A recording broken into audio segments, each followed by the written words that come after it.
नमस्कार, स्वागत है आप सभी का। मैं हूं आपके साथ ममता। इंडिया दिस वीक कार्यक्रम की खबरों की ओर बढ़ते हैं, लेकिन उससे पहले नजर डालते हैं हेडलाइंस पर। सरकार ने कोरोना वैक्सीन की खोज के लिए उच्च स्तरीय टास्क फोर्स का किया गठन। उद्देश्य कोरोना के खिलाफ लड़ाई में उद्योग और अंतर्राष्ट्रीय प्रयासों को सक्षम बनाना और गति देना। सुप्रीम कोर्ट का अहम फैसला, पर्याप्त प्रतिनिधित्व जांचे बगैर नहीं दिया जा सकता प्रोन्नति में आरक्षण और प्रमोशन। सुप्रीम कोर्ट ने फिर अपनाया कठोर रुख, कहा 50% से ज्यादा आरक्षण की इजाजत नहीं, सख्त निर्देश सरकार इसकी ना करे अनदेखी। लॉकडाउन के कारण भारत में फंसे विदेशियों की वीजा अवधि बढ़ाने का फैसला किया गया। 3 मई तक बढ़ाई गई फंसे विदेशी नागरिकों की सामान्य और ई वीजा की अवधि। कृषि आपूर्ति श्रृंखलाओं को फिर से बहाल करने और ऐसी कृषि उपजों को बाजार तक पहुंचाने के लिए कृषि मंत्रालय ने उठाया कदम, किसान रथ मोबाइल एप्लीकेशन किया लॉन्च। कोविड-19 लॉकडाउन के दौरान कृषि मंत्रालय ने सुरक्षित कृषि कार्यों के लिए जारी किए 17 विशेष दिशा निर्देश। पर्यावरण मंत्रालय ने पर्यावरण प्रभाव आकलन अधिसूचना में किया संशोधन। मंत्रालय ने थोक दवाओं के संबंध में सभी परियोजनाओं को फिर से वर्गीकृत किया। और रिपोर्ट्स विदाउट बॉर्डर्स द्वारा विश्व प्रेस स्वतंत्रता सूचकांक 2020 ने जारी की एक रिपोर्ट के मुताबिक Bharat world press freedom index में 2 पायदान खिसका। 180 देशों में से भारत 142वें स्थान पर।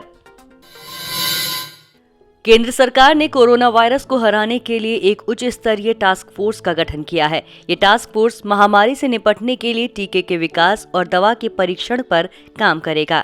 नीति आयोग के सदस्य और सरकार के प्रधान वैज्ञानिक सलाहकार इसके सह अध्यक्ष होंगे। आपको बता दें, स्वास्थ्य मंत्रालय के मुताबिक ये टास्क फोर्स कोरोना वायरस के वैक्सीन की खोज के लिए एकेडमिक, औद्योगिक और अंतर्राष्ट्रीय प्रयासों को प्रोत्साहित करने का काम करेगा। कोरोना के वैक्सीन और ड्रग परीक्षण के मोर्चे पर काम करने के लिए एक उच्च स्तरीय टास्क फोर्स का गठन किया गया है। आपको बता दें, इस टास्क फोर्स का मुख्य उद्देश्य कोरोना के खिलाफ लड़ाई में उद्योग और अंतर्राष्ट्रीय प्रयासों को सक्षम बनाना और गति देना है। इस टास्क फोर्स के तहत वैक्सीन के विकास के लिए जैव प्रौद्योगिकी विभाग को केंद्रीय समन्वय समिति बनाया गया है। ये वैक्सीन विकास के लिए मार्गों की पहचान करने के लिए प्रयास करेगा। स्वास्थ्य और परिवार कल्याण मंत्रालय के संयुक्त सचिव लव अग्रवाल ने कहा कि वैक्सीन विकास पर काम करने वालों की राष्ट्रीय और अंतर्राष्ट्रीय प्रयासों की सक्रिय सूची बनाने और उनकी प्रगति की निगरानी करने के प्रयास करेंगे। वहीं टास्क फोर्स में आयुष विभाग, भारतीय चिकित्सा अनुसंधान परिषद, विज्ञान एवं प्रौद्योगिकी, जैव प्रौद्योगिकी विभाग, वैज्ञानिक एवं औद्योगिक अनुसंधान परिषद, रक्षा अनुसंधान एवं विकास संगठन के सदस्य और महानिदेशक, स्वास्थ्य सेवाएं और औषधि नियंत्रक भी शामिल होंगे। स्वास्थ्य मंत्रालय ने ये भी कहा कि टास्क फोर्स क्लिनिकल समूह बनाने पर भी काम करेगा। साथ ही ये समूह इस बीमारी को बेहतर तरीके से समझने और उसके प्रबंधन के लिए लोगों पर लंबे समय तक नजर रखेगा। उन्होंने ये भी कहा कि वो टीके और दवा पर आगे परीक्षण के लिए जैव नमूने भी एकत्रित करेंगे। आपको बता दी, ये काम नमूने की जांच के काम से एकदम अलग होगा। सुप्रीम कोर्ट ने SC/ST के प्रोन्नति में आरक्षण और परिणामी वरिष्ठता पर अहम फैसला सुनाते हुए कहा कि राज्य सरकार पर्याप्त प्रतिनिधित्व जांचे बगैर प्रोन्नति में आरक्षण के साथ परिणामी वरिष्ठता नहीं दे सकती। आपको बता दें, सुप्रीम कोर्ट ने M नागराज और जनरल सिंह के मामले में संविधान पीठ के पूर्व फैसलों का हवाला देते हुए कहा कि प्रोन्नति में आरक्षण के साथ परिणामी वरिष्ठता देने से पहले पर्याप्त प्रतिनिधित्व जांचना होगा। सुप्रीम कोर्ट ने उड़ीसा प्रशासनिक सर्विस के SC/ST अधिकारियों को प्रोन्नति में आरक्षण और परिणामी वरिष्ठता के मामले में गत शुक्रवार 16 अप्रैल को ये अहम फैसला सुनाया था। कोर्ट ने प्रोन्नति में आरक्षण के साथ परिणामी वरिष्ठता देने के राज्य सरकार के रेजोल्यूशन को सही ठहरा रहे अधिकारियों की याचिकाएं खारिज कर दी। आपको बता दें ये फैसला न्यायमूर्ति मोहन एम शांतनगौडर और आर सुभाष रेड्डी की पीठ ने ओडिशा हाईकोर्ट के फैसले पर अपनी मुहर लगाते हुए दिया। हाईकोर्ट ने ओडिशा एडमिनिस्ट्रेटिव सर्विस के SC/ST अधिकारियों को प्रोन्नति में आरक्षण के साथ परिणामी वरिष्ठता देने का राज्य सरकार का 20 मार्च 2002 का रेजोल्यूशन रद्द कर दिया था। हाईकोर्ट ने इसके साथ ही ओडिशा एडमिनिस्ट्रेटिव सर्विस के क्लास 1 की ग्रेडेशन लिस्ट भी रद्द कर दी थी। सुप्रीम कोर्ट ने आदेश को सही ठहराते हुए उसमें दखल देने से इनकार कर दिया। वहीं कोर्ट ने कहा कि 85वें संविधान संशोधन से जुड़े अनुच्छेद 16(4)A के मुताबिक अगर राज्य सरकार को लगता है कि SC/ST का पर्याप्त प्रतिनिधित्व नहीं है तो राज्य सरकार को अधिकार है कि वो प्रोन्नति में आरक्षण के साथ परिणामी वरिष्ठता के प्रावधान कर सकती है। कोर्ट ने कहा कि M नागराज के मामले में सुप्रीम कोर्ट की संविधान पीठ ने संविधान संशोधन कर जोड़े गए इस प्रावधान की वैधानिकता परखी थी और उस फैसले में संविधान पीठ ने कहा था कि राज्य सरकार SC/ST को प्रोन्नति में आरक्षण देने के लिए बाध्य नहीं है, लेकिन अगर राज्य अपने विवेकाधिकार का इस्तेमाल करते हुए प्रोन्नति में आरक्षण देना चाहते हैं तो राज्य सरकार को इसके लिए पिछड़ेपन के आंकड़े जुटाने होंगे। साथ ही सरकारी नौकरियों में उनके पर्याप्त प्रतिनिधित्व की जांच करनी होगी और अनुच्छेद 335 के मुताबिक कार्य कुशलता का भी ध्यान रखना होगा। वहीं जस्टिस रेड्डी ने पीठ की ओर से फैसला लिखते हुए कहा कि वर्ष 2018 में M नागराज के फैसले को 7 जजों की संविधान पीठ को पुनर्समीक्षा के लिए भेजे जाने की मांग ठुकराते हुए जनरल सिंह मामले में संविधान पीठ ने कहा था कि M नागराज फैसले को पुनर्समीक्षा के लिए भेजने की जरूरत नहीं है, लेकिन उस फैसले में SC/ST वर्ग के पिछड़ेपन के आंकड़े एकत्र करने की कही गई बात सही नहीं है, क्योंकि फैसले का ये अंश इंदिरा साहनी मामले में 9 न्यायाधीशों द्वारा दी गई व्यवस्था के खिलाफ है। हालांकि जनरल सिंह के फैसले में कोर्ट ने ये भी कहा था कि अनुच्छेद 16(4)A के मुताबिक राज्य सरकार को प्रोन्नत पदों के बारे में पर्याप्त प्रतिनिधित्व का आकलन करना होगा। पीठ ने BK पवित्रा फैसले का भी उदाहरण दिया, जिसमें प्रोन्नति में आरक्षण के साथ वरिष्ठता के मामले में पिछड़ेपन और संपूर्ण कार्य कुशलता का ध्यान रखने के साथ कैचअप रूल लागू करने की बात कही गई है। वहीं पीठ ने कहा कि मौजूदा मामले में ओडिशा सरकार ने संविधान के प्रावधान के मुताबिक क्लास 1 सर्विस को प्रोन्नति में आरक्षण और परिणामी वरिष्ठता के बारे में न तो कोई कानून बनाया और न ही इस बारे में कोई कार्यकारी आदेश जारी किया था। राज्य सरकार के वकील ने ये बात स्वीकार भी की है। राज्य सरकार ने 20 मार्च 2002 का रेजोल्यूशन पर्याप्त प्रतिनिधित्व की जांच किए बगैर सिर्फ केंद्र सरकार के निर्देश पर जारी कर दिया था। कोर्ट ने कहा कि ये रेजोल्यूशन न तो अनुच्छेद 16(4)A के मुताबिक है और न ही ये सुप्रीम कोर्ट के पूर्व फैसलों में तय व्यवस्था के अनुरूप है। इस रेजोल्यूशन का कोई कानूनी आधार नहीं है। सुप्रीम कोर्ट ने बुधवार को एक बार फिर कठोर शब्दों में स्पष्ट कर दिया कि किसी भी हालत में आरक्षण का दायरा 50% से ज्यादा नहीं हो सकता। सुप्रीम कोर्ट की तरफ से ही इंदिरा शाह ने मामले में अधिकतम 50% आरक्षण तय करने के आदेश का हवाला देते हुए कहा कि कोई सरकार इसकी अनदेखी नहीं कर सकती। सुप्रीम कोर्ट की 5 सदस्यीय संविधान पीठ ने यह टिप्पणी आंध्र प्रदेश सरकार के वर्ष 2000 के एक आदेश पर की। आपको बता दें, आंध्र सरकार ने 20 साल पहले अधिसूचित क्षेत्रों के स्कूलों की शिक्षक भर्ती में अधिसूचित जनजातियों को 100% आरक्षण देने का आदेश दिया था। Justice Arun Mishra, justice Indira Banerjee, justice Vineet शरण, जस्टिस MR शाह और जस्टिस अनिरुद्ध बोस की पीठ ने आंध्र सरकार के इस फैसले को असंवैधानिक, दुर्भाग्यपूर्ण, गैरकानूनी और मनमाना करार देते हुए दरकिनार कर दिया। गौरतलब है कि पीठ ने पाया कि वर्ष 1986 में भी राज्य सरकार ने 100% आरक्षण देने की घोषणा की थी, लेकिन ट्रिब्यूनल ने तब सरकार के इस निर्णय को खारिज कर दिया था। बाद में अदालतों ने भी ट्रिब्यूनल के फैसले को सही ठहराया था। वर्ष 1998 में सरकार ने सुप्रीम कोर्ट से अपनी अपील वापस ले ली थी। वहीं पीठ ने कहा कि राज्य सरकार से उम्मीद है कि इसके बाद वो 100% आरक्षण देने का गैरकानूनी काम फिर से नहीं करेगी, लेकिन राज्य सरकार ने वर्ष 2000 में दोबारा अधिसूचित क्षेत्रों में अनुसूचित जनजातियों को 100% आरक्षण देने का आदेश जारी कर दिया। वहीं संविधान पीठ ने कहा कि एक बार आदेश को खारिज किए जाने के बावजूद इसी तरह का आदेश दोबारा जारी करना बेहद दुखद है।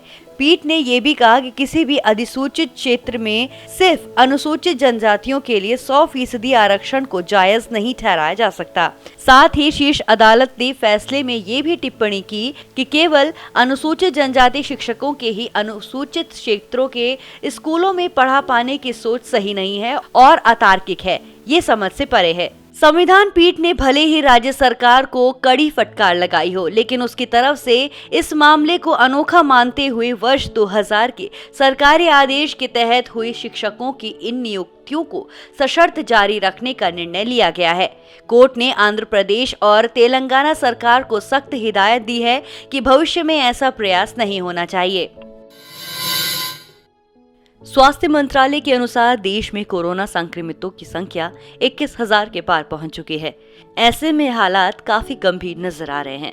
इन हालातों को देखते हुए केंद्रीय गृह मंत्रालय ने 17 अप्रैल 2020 को कोरोना वायरस लॉकडाउन के कारण भारत में फंसे सभी विदेशी नागरिकों के सामान्य और ई वीजा की अवधि बढ़ाकर 3 मई तक कर दी है। केंद्र सरकार के अनुसार वीजा अवधि के विस्तार के लिए किसी से कोई भी फीस नहीं ली जाएगी। पहले चरण के लॉकडाउन में भी विदेशियों के वीजा की अवधि बढ़ाई गई थी और अब जब लॉकडाउन को दूसरी बार बढ़ाया गया है तो सरकार ने उनके वीजा में 3 मई तक का विस्तार कर दिया है। सरकार के अनुसार राजनयिकों और संयुक्त राष्ट्र के अधिकारियों के अतिरिक्त उन सभी विदेशी नागरिकों का वीजा 3 मई तक निलंबित रहेगा जिन्हें इस अवधि में भारत आना था। आपको बता दें, मंत्रालय की ओर से जारी बयान में कहा गया है कि उन सभी विदेशी नागरिकों के सामान्य और ई वीजा 3 मई की मध्यरात्रि तक के लिए बढ़ाए जाते हैं जो दुनिया भर में कोरोना वायरस संक्रमण फैलने के कारण भारत सरकार द्वारा यात्रा पाबंदी लगाए जाने की वजह से यहाँ फंसे हुए हैं। मंत्रालय ने कहा कि साथ ही जिनका वीजा 1 फरवरी मध्यरात्रि से 3 मई मध्यरात्रि के बीच समाप्त हो रहा है या फिर समाप्त हो गया है, उनकी वीजा अवधि भी बढ़ाकर 3 मई की जाती है। केंद्र सरकार ने कहा कि विदेशी नागरिकों की वीजा अवधि उनकी ओर से ऑनलाइन आवेदन मिलने के बाद ही बढ़ाई जाएगी। गृह मंत्रालय ने कहा कि देश के सभी 107 इमिग्रेशन चेक नाकों से होकर भारत में प्रवेश करने वाले परिवहन 3 मई तक निलंबित रहेंगे, लेकिन आवश्यक या सामान्य वस्तुओं की ढुलाई में लगे वाहनों, विमानों, जहाजों, ट्रेन और अन्य वाहनों पर कोई पाबंदी लागू नहीं होगी। उनके चालक दल के सदस्यों, ड्राइवर, हेल्पर, क्लीनर और अन्य लोगों के कोरोना वायरस संक्रमण की अनिवार्य रूप से जांच की जाएगी। वहीं दूसरी ओर केंद्रीय गृह मंत्रालय ने सभी राज्यों और केंद्र शासित प्रदेशों से कहा है कि वो अपने क्षेत्र में रह रहे रोहिंग्या शरणार्थियों की कोविड-19 जांच कराए, क्योंकि इनमें से कई दिल्ली के निजामुद्दीन स्थित तबलीगी जमात के मरकज में आयोजित कार्यक्रम में शामिल हुए थे। अधिकारियों ने बताया कि मुख्य सचिवों और पुलिस महानिदेशकों से किए गए संवाद में कहा गया है, ऐसी सूचना है कि कई रोहिंग्या मुसलमान तबलीगी जमात के इज्तिमास और अन्य धार्मिक कार्यक्रमों में शामिल हुए थे और उनके कोरोना वायरस से संक्रमित होने की आशंका है। साथ ही मंत्रालय ने कहा कि हैदराबाद के शिविर में रहने वाले रोहिंग्या हरियाणा के मेवात में आयोजित तबलीगी जमात के कार्यक्रम में शामिल हुए थे और वो दिल्ली के निजामुद्दीन में स्थित मरकज भी आए थे। इसी तरह दिल्ली के श्रम विहार और शाहीन बाग इलाके में रह रहे रोहिंग्या भी तबलीगी जमात के कार्यक्रम में गए थे, लेकिन वो वापस अपने शिविरों में नहीं लौटे। मंत्रालय ने बताया कि ऐसी खबर है कि पंजाब के डेरा बस्सी और जम्मू कश्मीर के जम्मू इलाके में रोहिंग्या मुस्लिम रहते हैं और वो तबलीगी जमात के कार्यक्रम में शामिल होकर लौटे हैं। राज्यों से किए गए संवाद में केंद्रीय गृह मंत्रालय ने कहा कि इसलिए रोहिंग्या मुसलमानों और उनके संपर्क में आने वालों की कोविड-19 जांच कराने की जरूरत है और इसी के अनुरूप प्राथमिकता के आधार पर कदम उठाने की जरूरत है। चलिए आइए जानते हैं क्यों इस अवधि को बढ़ाया गया। प्रधानमंत्री नरेंद्र मोदी ने 24 मार्च को 21 दिनों के लिए देशव्यापी लॉकडाउन की घोषणा की थी, जिसकी अवधि 14 अप्रैल को समाप्त हो रही थी। प्रधानमंत्री ने देश में कोरोना के बढ़ते प्रकोप को देखते हुए 14 अप्रैल को लॉकडाउन को 3 मई तक आगे बढ़ाने की घोषणा की। लॉकडाउन की वजह से बहुत सारे विदेशी नागरिक भारत में फंसे हुए हैं। लॉकडाउन की वजह से सभी प्रकार के यात्री उड़ानों पर फिलहाल ब्रेक लगा हुआ है, इसीलिए केंद्र सरकार ने विदेशी नागरिकों के वीजा का विस्तार करने का फैसला किया है। लॉकडाउन की वजह से पूरे देश और दुनिया के किसानों पर संकट के बादल मंडरा रहे हैं। देश के किसानों की सबसे बड़ी आफत ये है कि फसल को बाजार तक कैसे ले जाया जाए और उसे बेचा कैसे जाए। खेती पर निर्भर उद्योग धंधे भी इसी परेशानी में हैं। कृषि आपूर्ति श्रृंखलाओं को फिर से बहाल करने और ऐसी कृषि उपजों और डेयरी उत्पाद जिनके वक्त के साथ खराब होने की ज्यादा संभावना रहती है, उनको बाजार तक पहुंचाने के लिए कृषि मंत्रालय ने किसान रथ मोबाइल एप्लीकेशन लॉन्च किया है। लॉकडाउन के दौरान गेहूं की कटाई और मंडाई के बाद उपज को मंडियों तक ले जाने वाली दिक्कतें भी इस मोबाइल ऐप से दूर हो जाएंगी। इसके मार्फत किसान अपने घर बैठे इस मोबाइल ऐप पर ट्रक, ट्रैक्टर और अन्य कृषि मशीनरी किराए पर बुला सकते हैं। ये मोबाइल ऐप कृषि व किसान कल्याण मंत्री नरेंद्र सिंह तोमर ने 17 अप्रैल 2020 को लॉन्च किया। इस ऐप के जरिए पूरे देश के किसान 5 लाख से भी ज्यादा ट्रकों और 20,000 ट्रैक्टरों के नेटवर्क के माध्यम से सीधे जुड़ पाएंगे। इस एप्लीकेशन को नेशनल इन्फॉर्मेटिक्स सेंटर के द्वारा विकसित किया गया है। इस ऐप का मकसद उन किसानों और व्यापारियों की मदद करना है जिन्हें अपने उत्पादों को बाजार तक पहुंचाने के लिए वाहनों की दरकार है। इसके दायरे में वैसे परिवहन के साधन आएंगे जो सीधे खेतों से अनाज को स्थायी मंडियों और किसान उत्पादक संघों के गोदामों तक ले जाएंगे। इसके अंतर्गत द्वितीयक परिवहन के साधन भी आएंगे जो इन मंडियों से कृषि उत्पादों को अंतर्राज्यीय मंडियों, प्रसंस्करण इकाइयों, रेलवे स्टेशन, गोदामों या थोक व्यापारियों तक पहुंचाएंगे। फिलहाल ये ऐप अंग्रेजी और हिंदी भाषा समेत 8 भारतीय भाषाओं में उपलब्ध है। किसान रथ ऐप पर फिलहाल कुल 5.7 लाख ट्रक उपलब्ध हैं, जिन्हें किसान अपनी जरूरत के हिसाब से उबर टैक्सी की तर्ज पर बुक कर सकते हैं। बुक करते समय ही ट्रांसपोर्टर से किराया, लोडिंग और अनलोडिंग के बारे में मोल भाव किया जा सकता है। किसान अपनी किसी भी उपज को अपनी जरूरत के हिसाब से संबंधित मंडियों में भेज सकता है। इसके अलावा किसान रथ ऐप पर कस्टम हायरिंग सेंटर भी दर्ज है। इसके मार्फत खेती की अन्य जरूरतों के लिए मशीनरी भी बुक की जा सकती है। ऐप पर 14,000 से अधिक कस्टम हायर सेंटरों के 20,000 से अधिक ट्रैक्टर भी रजिस्टर्ड हैं। इससे किसानों के साथ ट्रांसपोर्टरों को भी काम मिलेगा, जिसका दोनों पक्ष लाभ उठा सकेंगे। सरकार की ओर से इसकी निगरानी भी की जाएगी ताकि किसानों का नुकसान न हो सके। खेती के ऐन मौके पर किसानों को मशीनें और वाहनों की भारी जरूरत पड़ती है। उपलब्धता न होने की वजह से उसे मुंह मांगा किराया देना पड़ता है। इस समस्या से निजात पाने के लिए किसान रथ बहुत फायदेमंद साबित होगा। इससे किसानों को जहां हर घड़ी वाहन और मशीनरी उपलब्ध होगी, वहीं कस्टम हायर सेंटर में दर्ज वाहनों और मशीनरी के मालिकों को हर समय काम के मौके मिलेंगे। ये मोबाइल ऐप देश के सभी राज्यों के किसानों के लिए जारी किया गया है। सरकार के लिए कोरोना वायरस संकट के दौरान जरूरतमंदों तक मदद पहुंचाने में प्रत्यक्ष लाभ अंतरण प्रणाली एक कारगर हथियार साबित हुआ है। इसका पता इससे चलता है कि 24 मार्च 2020 से 17 अप्रैल 2020 तक की लॉकडाउन अवधि के दौरान डीबीटी प्रणाली के जरिए 16.01 करोड़ लाभार्थियों और जरूरतमंदों के बैंक खातों में 36,659 करोड़ रुपए डाले जा चुके हैं। वित्त मंत्रालय की रविवार को जारी विज्ञप्ति के अनुसार ये राशि मजबूत डिजिटल भुगतान प्रौद्योगिकी लोक वित्त प्रबंधन प्रणाली के माध्यम से डीबीटी के जरिए केंद्रीय योजनाओं, केंद्र प्रायोजित योजनाओं के अलावा राज्य सरकारों की योजनाओं के तहत सीधे लाभार्थियों के खाते में डाली गई है। कुल राशि में से 27,442 करोड़ रुपए केंद्र प्रायोजित योजनाओं और केंद्रीय योजनाओं के लिए और 9,717 करोड़ रुपए राज्य सरकार की विभिन्न योजनाओं के तहत डीबीटी माध्यम से कुल 16.01 करोड़ लाभार्थियों के खाते में डाले गए हैं। मंत्रालय के ब्यूरो के अनुसार केंद्र प्रायोजित और केंद्रीय योजनाओं से जुड़े लाभार्थियों की संख्या 11.42 करोड़, जबकि राज्यों की विभिन्न योजनाओं से संबद्ध लाभार्थियों की संख्या 4.59 करोड़ रही। आपको बता दें, नकद अंतरण के जरिए भुगतान के लिए लेखा महानियंत्रक के डिजिटल भुगतान प्रौद्योगिकी PFMS का उपयोग पिछले 3 वित्त वर्ष में काफी बढ़ा है। वर्ष 2018 में जहां डीबीटी के माध्यम से कुल राशि का वितरण 22% था, वो बढ़कर 2019-20 में 45% हो गया।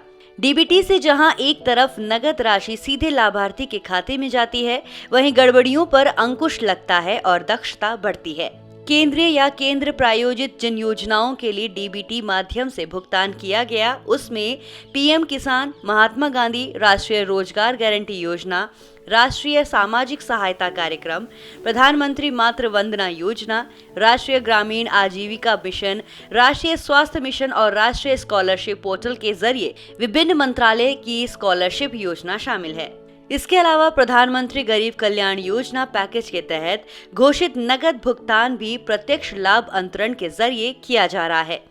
महिला जनधन खाता धारकों के खाते में 500 रुपए डाले जा रहे हैं। वित्तीय सेवा विभाग के आंकड़े के अनुसार 13 अप्रैल 2020 तक कुल 19.86 करोड़ महिला खाता धारकों के खाते में 9,930 करोड़ रुपए डाले गए हैं।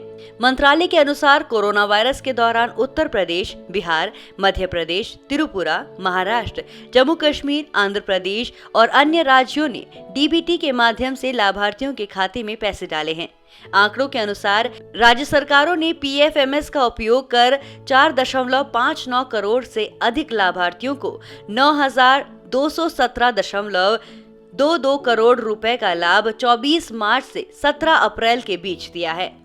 आपको बता दें, वित्त मंत्रालय के आंकड़े के अनुसार प्रधानमंत्री किसान सम्मान निधि योजना के अंतर्गत 8,43,79,300 लाभार्थियों को कुल 17,733.53 करोड़ रुपए दिए गए हैं।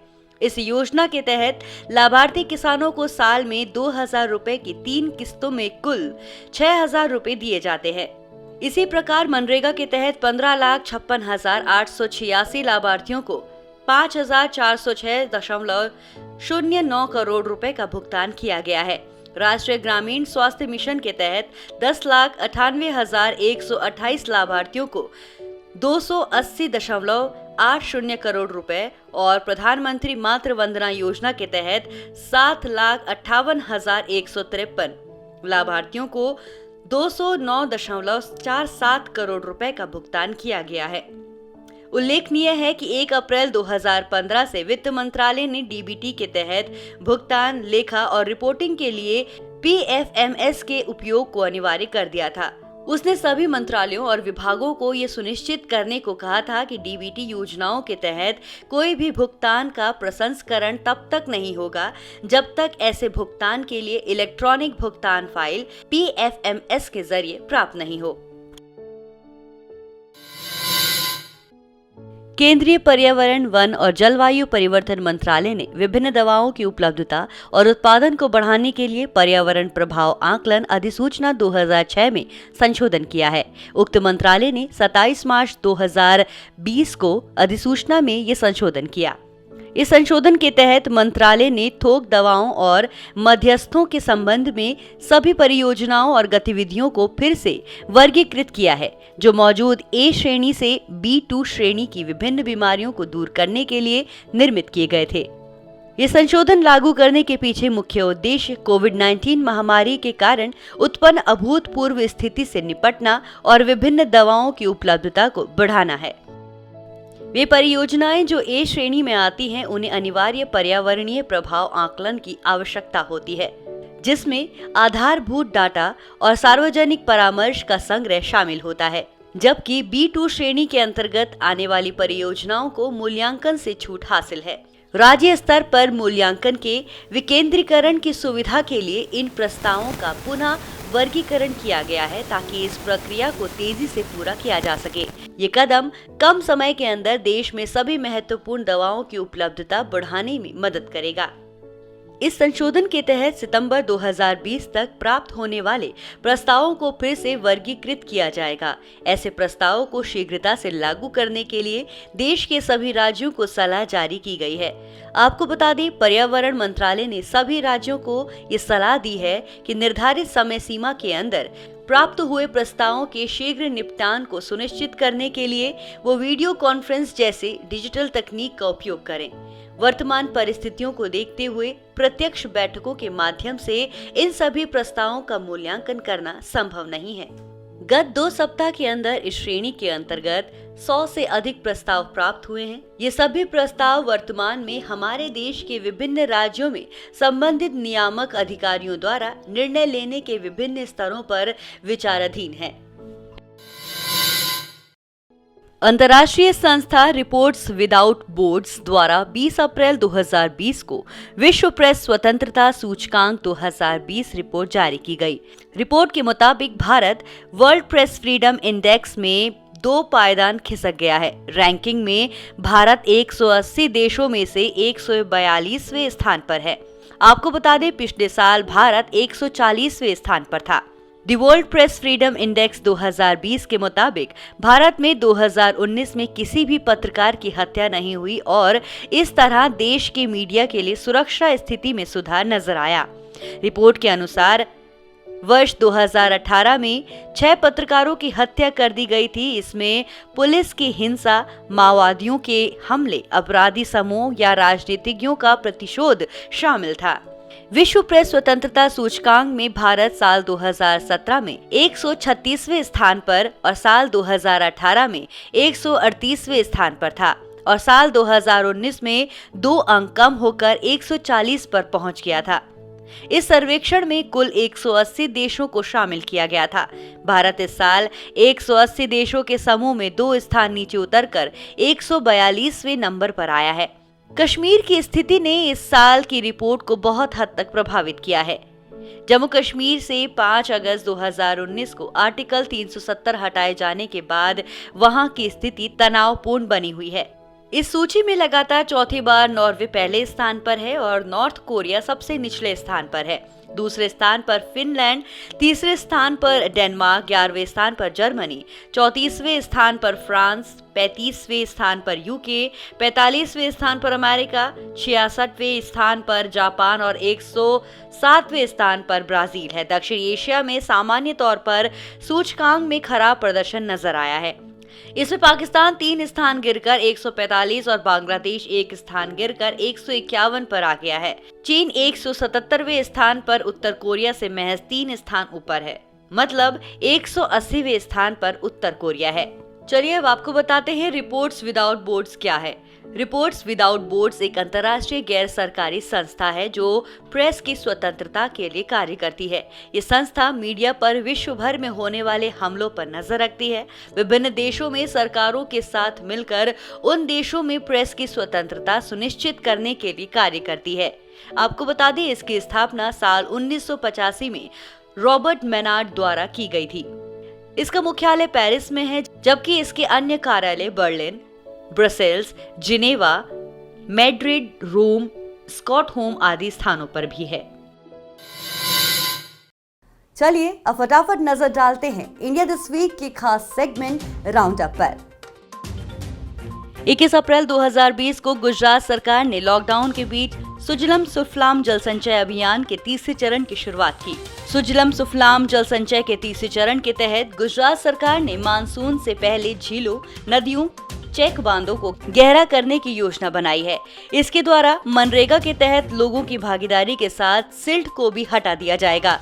इस बार गुजरात सरकार ने योजना को इस तरह से लागू करने की योजना बनाई है कि ये ग्रामीण आबादी, खासकर प्रवासियों को रोजगार के अवसर उपलब्ध हो सकेंगे। इस दौरान कोविड-19 के मानदंड जैसे सामाजिक दूरी का कड़ाई से पालन किया जाएगा। ये योजना 2018 में गुजरात के मुख्यमंत्री श्री विजय रूपानी द्वारा शुरू की गई थी। इस योजना की सफलता के बाद राज्य सरकार ने अपने 2रे चरण के दौरान योजना के वित्तीय योगदान को 60% तक बढ़ा दिया। डिसिल्टेड मिट्टी का उपयोग खेती के लिए किया जाता है। आपको बता दें, गुजरात के सीएम विजय रूपानी ने बताया कि इस अभियान के तहत जल भंडारण क्षमता 23,553,00,000 क्यूबिक फीट बढ़ गई है। छात्रों की समस्याओं को कम करने के लिए लाया गया ई प्लेटफॉर्म शोध सिंधु।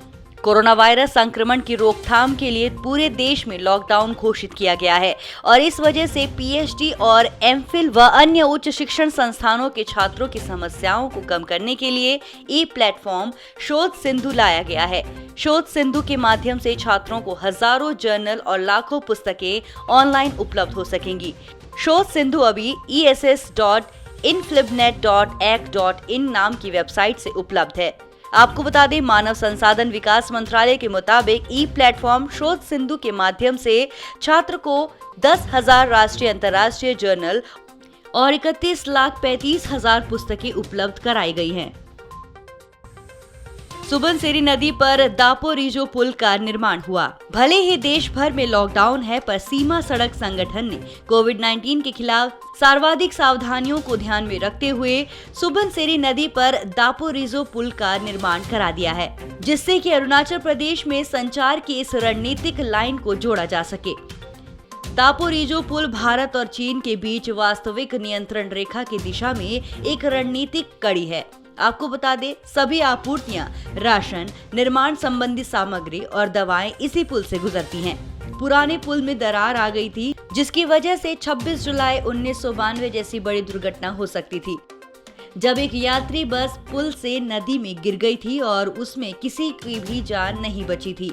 पुल के निर्माण का कार्य 23 BRTF द्वारा 17 मार्च 2020 को आरंभ किया जाएगा। आखिरकार 27 दिनों के बाद 14 अप्रैल 2020 को पुल को सफलतापूर्वक और सुरक्षित तरीके से पूरी तरह तैयार कर दिया गया। इसे सफलतापूर्वक क्लास 24 टन से 40 टन में अपग्रेड किया गया है, जिससे कि न केवल सेना की आवश्यकता वाले भारी वाहनों को इससे गुजरने में आसानी हो, बल्कि अपर सुबनसिरी जिले की भविष्य संबंधी अवसंरचना विकास आवश्यकता की भी पूर्ति हो सके। 21 अप्रैल को मनाया गया लोक सेवा दिवस। राष्ट्रपति रामनाथ कोविंद, उपराष्ट्रपति M वेंकैया नायडू और प्रधानमंत्री नरेंद्र मोदी ने लोक सेवा दिवस पर लोक सेवकों को शुभकामनाएं देते हुए कहा कि स्वास्थ्य कर्मियों की तरह लोक सेवक भी कोरोना वायरस के खिलाफ लड़ाई का नेतृत्व कर रहे हैं। प्रशासनिक सुधार और लोक शिकायत विभाग के अनुसार लोक सेवा दिवस 21 अप्रैल को मनाया जाता है, क्योंकि 1947 में इसी दिन देश के पहले गृह मंत्री सरदार वल्लभ भाई पटेल ने प्रशासनिक सेवा के अधिकारियों को संबोधित किया था। उन्होंने लोक सेवकों को भारत का स्टील फ्रेम कहा था। फेसबुक ने मुकेश अंबानी की कंपनी जियो प्लेटफॉर्म्स लिमिटेड में 9.99% हिस्सेदारी खरीदने की घोषणा की। फेसबुक ने 22 अप्रैल 2020 को जियो प्लेटफॉर्म में 9.99% हिस्सेदारी के लिए 43,574 करोड़ रुपए के निवेश की घोषणा की है। इस बड़ी डील के बाद फेसबुक अब जियो की सबसे बड़ी शेयर होल्डर बन गई है। जियो प्लेटफॉर्मर्स रिलायंस इंडस्ट्रीज लिमिटेड के पूर्ण स्वामित्व वाली सहायक कंपनी है, जो तमाम प्रकार की डिजिटल सेवाएं प्रदान करती है। इसके ग्राहकों की संख्या 38.8 करोड़ से अधिक है। आपको बता दें, जियो और फेसबुक के बीच तालमेल से डिजिटल इंडिया के लक्ष्य को हासिल करने में मदद मिल सकती है। अमेरिकी राष्ट्रपति डोनाल्ड ट्रंप ने भारतीय मूल के अमेरिकी नागरिक सुदर्शनम बाबू को शीर्ष विज्ञान बोर्ड का सदस्य नियुक्त किया है और वो ये सम्मान पाने वाले तीसरे भारतीय अमेरिकी होंगे। पीएचडी कॉलेज से इंजीनियरिंग और आईआईटी मद्रास से मास्टर ऑफ टेक्नोलॉजी करने वाले सुदर्शनम को advance additive manufacturing, physical metrology और कंप्यूटेशनल मटेरियल्स मॉडलिंग में 21 साल का अनुभव है। उन्होंने कैम्ब्रिज विश्वविद्यालय से सामग्री विज्ञान और धातु विज्ञान में पीएचडी किया है। आपको बता दें, वर्तमान में वो interdisciplinary research and graduate education के लिए ब्रेडसन सेंटर के निदेशक है। साथ ही Oak Ridge National Laboratory governor के उन्नत विनिर्माण के अध्यक्ष भी हैं। पूरे विश्व में 22 अप्रैल को मनाया गया अंतर्राष्ट्रीय पृथ्वी दिवस। पृथ्वी दिवस का मुख्य उद्देश्य पर्यावरण संरक्षण के प्रति लोगों को जागरूक बनाना है। इस साल पृथ्वी दिवस का थीम क्लाइमेट एक्शन रहा, जबकि पिछले साल इसका थीम प्रोटेक्ट अ स्पीशीज था। पृथ्वी पर रहने वाले सभी जीव जंतुओं और पेड़ पौधों को बचाने और दुनिया भर में पर्यावरण के प्रति जागरूकता बढ़ाने के लक्ष्य के साथ पृथ्वी दिवस मनाया जाता है। आपको बता दें, पृथ्वी दिवस को पहली बार 1970 में 22 अप्रैल को मनाया गया था।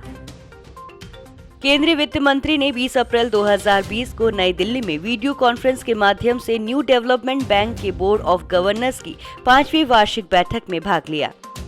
इस बैठक में भारतीय वित्त मंत्री ने एक विश्वसनीय वैश्विक वित्तीय संस्थान के रूप में न्यू डेवलपमेंट बैंक द्वारा किए जा रहे प्रयासों की सराहना की।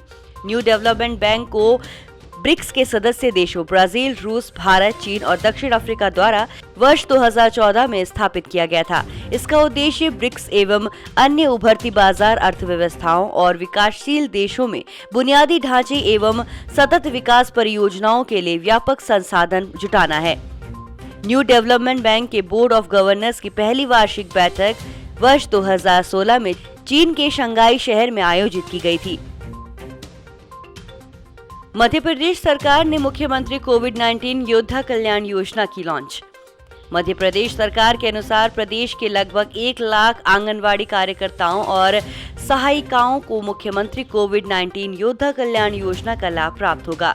मध्य प्रदेश सरकार की इस योजना के तहत लोक स्वास्थ्य एवं परिवार कल्याण विभाग, चिकित्सा शिक्षा एवं आयुष विभाग के सभी सफाई कर्मचारी, वार्ड बॉय, आशा कार्यकर्ता, पैरामेडिकल स्टाफ, डॉक्टर, विशेषज्ञ और अन्य स्वास्थ्य कार्यकर्ता, नगरीय प्रशासन के सभी सफाई कर्मचारियों आदि को भी शामिल किया गया है। योजना के अनुसार अगर कोरोना वायरस से लड़ते हुए किसी भी कर्मचारी की मृत्यु हो जाती है तो उसके परिजन को 50 लाख रुपए की सहायता दी जाएगी। राष्ट्रीय वानस्पतिक अनुसंधान संस्थान ने कोरोना वायरस प्रकोप के बीच सैनिटाइजर की बढ़ती मांग के मद्देनजर अल्कोहल आधारित हर्बल सैनिटाइजर बनाया है। इससे बहुत प्रभावी प्राकृतिक रोगाणुरोधी एजेंट तुलसी और कीटाणुओं को मारने के आइसोप्रोपिल अल्कोहल है। संस्थान के निदेशक डॉक्टर S.K. बारिक ने बताया कि हर्बल हैंड सैनिटाइजर का चिकित्सकीय परीक्षण किया गया है और सतह के रोगाणुओं को नष्ट करने में इसे बहुत प्रभावी पाया गया है। उन्होंने बताया कि इसका प्रभाव लगभग 25 मिनट तक रहता है और ये त्वचा को डिहाइड्रेशन से बचाता है। डॉक्टर बारिक ने बताया कि क्लीन हैंड जेल के ब्रांड नाम का ये उत्पाद बहुत जल्द बाजार में उपलब्ध होगा। भारतीय प्रतिभूति और विनिमय बोर्ड ने विदेश निवेश से जुड़े संरक्षक बैंकों को चीन से आने वाले विदेशी निवेश की निगरानी में वृद्धि करने को कहा। सेबी ने भारतीय कंपनियों में चीनी नागरिकों या संस्थाओं के निवेश को रोकने के लिए ये निर्देश जारी किए हैं। सेबी ने संरक्षक बैंकों से चीन और हांगकांग के साथ 11 अन्य एशियाई देशों से भारतीय कंपनियों में किए गए विदेशी पोर्टफोलियो निवेश का विवरण मांगा है। गौरतलब है कि एफडीआई का विनियमन वित्त मंत्रालय द्वारा और विदेशी पोर्टफोलियो निवेश का विनियमन सेबी द्वारा किया जाता है। इन प्रावधानों से भारतीय बाजार में चीन के बढ़ते हस्तक्षेप की बेहतर निगरानी भी की जा सकेगी। लेकिन निवेश संबंधी नियमों में सख्ती से चीन के साथ अन्य देशों से आने वाले विदेशी निवेश में कमी आ सकती है। राष्ट्रपति रामनाथ कोविंद ने महामारी कानून 1897 में संशोधन के लिए अध्यादेश को मंजूरी दे दी है। राष्ट्रपति रामनाथ कोविंद ने 22 अप्रैल 2020 को कोरोना वायरस महामारी से लड़ रहे स्वास्थ्य कर्मियों पर हिंसा के मामलों को संज्ञेय और गैर जमानती अपराध बनाने वाले एक अध्यादेश को अपनी मंजूरी दे दी है। राष्ट्रपति रामनाथ कोविंद ने महामारी कानून 1897 में संशोधन के लिए अध्यादेश को मंजूरी दे दी। इस अध्यादेश के तहत डॉक्टरों और आरोग्य कर्मियों पर हमले करना अब गैर जमानती अपराध होगा।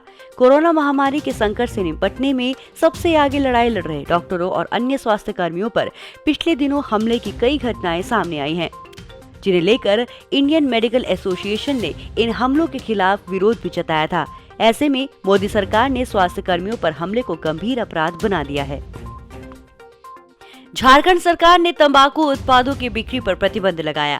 झारखंड सरकार ने झारखंड में सार्वजनिक जगहों पर सभी तरह के तंबाकू उत्पादों जैसे सिगरेट, बीड़ी, पान मसाला, हुक्का, खैनी, जर्दा, गुटखा और इलेक्ट्रॉनिक सिगरेट के उपयोग पर पूर्ण प्रतिबंध लगा दिया है। इसके साथ ही तमाम तंबाकू उत्पादों की बिक्री पर भी प्रतिबंध लगा दिया गया है। स्वास्थ्य विभाग के प्रधान सचिव डॉक्टर नितिन कुलकर्णी ने बताया कि तंबाकू का सेवन जन स्वास्थ्य के लिए बड़े खतरे में से एक है। थूकना एक सार्वजनिक स्वास्थ्य खतरा है और संचारी जैसे रोग के फैलने का एक प्रमुख कारण भी। उन्होंने बताया कि पान मसाला, खैनी, जर्दा और गुटखा खाकर यत्र तत्र थूकने से कोरोना वायरस फैलने का खतरा बढ़ता है। तो ये थी इस हफ्ते की तमाम खबरें। अगले हफ्ते आपसे फिर मुलाकात होगी। तब तक के लिए मुझे दीजिए इजाजत। नमस्कार।